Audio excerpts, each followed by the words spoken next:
นนี้จะเป็นหนทางขึ้นภูซี่พ่อแม่พี่น้องบ้านเฮาเนาะโอ้บ่ธรรมดาเด้พ่อแม่มีกกจำปากกนั้นกกนี้กกไม้กกตอกมีกกอันน่ะไม่อย่างใดอันนั้นนะกกเนี่ยก็เขาเอิ้นว่าเป็นกกอันจันไดก็งามเด้อยู่เที่ยวได้มีบานได้มีกับเมนบอกอันนี้เด้อว่าจันไดอันเป็นคดต้นน่ะได้นะอันนี้เป็นต้นจันไดนี่นะโอ้เมื่อยน้อยไปน้องมันบ่ธรรมดาหนทางยังยืดยังยาวได้บ่ธรรมดาได้ยังยาวสุดหนทางนี่นะคนสมัครผู้ซี่นะ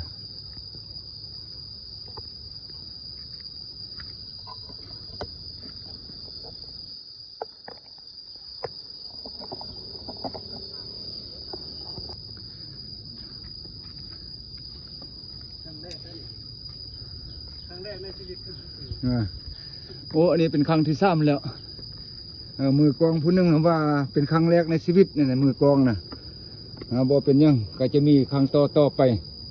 จะได้เอาลงให้ FC อยู่ทางบ้านได้เบิ่งได้ชมว่ามันจะเป็นอะไรนั้น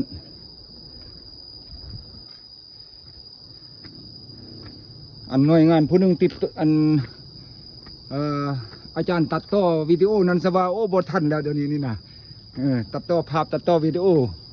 บ่ทันแล้วตายคักพ่อแม่พี่น้องบ้านเฮา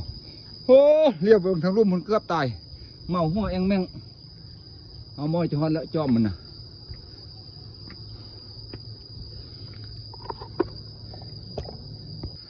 เข้ามาเบิ่งมาชมนำกัน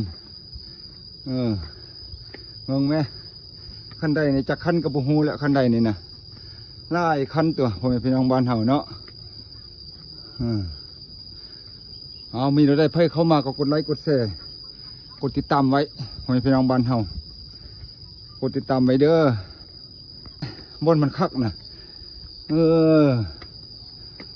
เอาเข้ามาเดี๋ยวพ่อแม่พี่น้องเด้อเข้ามาเบิ่งมาชมนำกันว่างแล้วนี่ขึ้นมากลางคืนถ้าว่า9 โมงกลางคืนแล้ว